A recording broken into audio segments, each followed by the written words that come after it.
Atos capítulo 11. E os apóstolos e os irmãos que estavam na Judéia ouviram que os gentios também tinham recebido a palavra de Deus.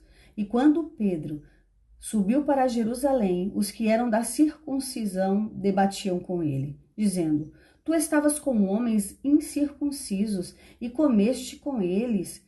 Mas Pedro repetiu o assunto desde o início e o expôs em ordem para eles, dizendo: Eu estava na cidade de Jope orando e em um êxtase tive uma visão.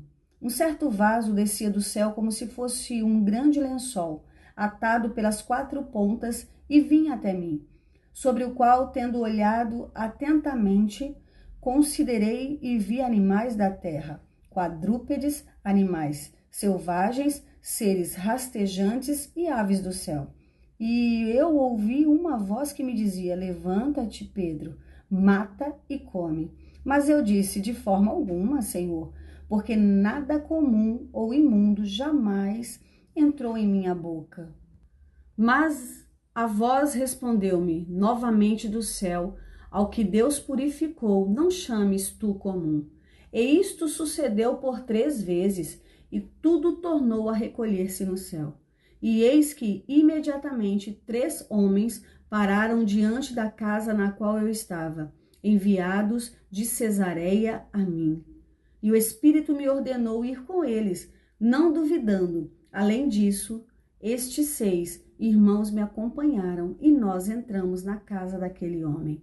E ele mostrou-nos como presenciou um anjo em pé em sua casa que lhe dizia: Envia homens a Jope e chama por Simão, cujo sobrenome é Pedro, o qual te dirá palavras pelas quais serás salvo, tu e toda a tua casa. E quando eu comecei a falar, o Espírito Santo caiu sobre eles, como sobre nós no começo.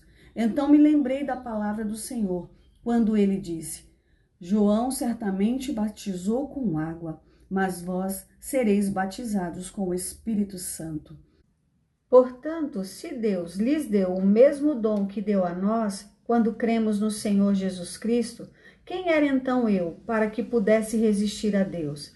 E eles, ouvindo estas coisas, se calaram e glorificaram a Deus, dizendo: Então Deus também concedeu aos gentios o arrependimento para a vida.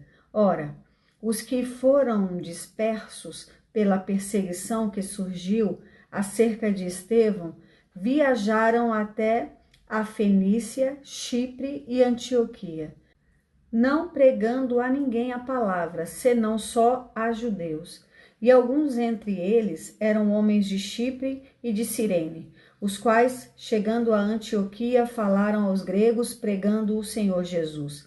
E a mão do Senhor era com eles, e um grande número creu e se converteu ao Senhor. Então as notícias acerca destas coisas chegaram aos ouvidos da igreja que estava em Jerusalém.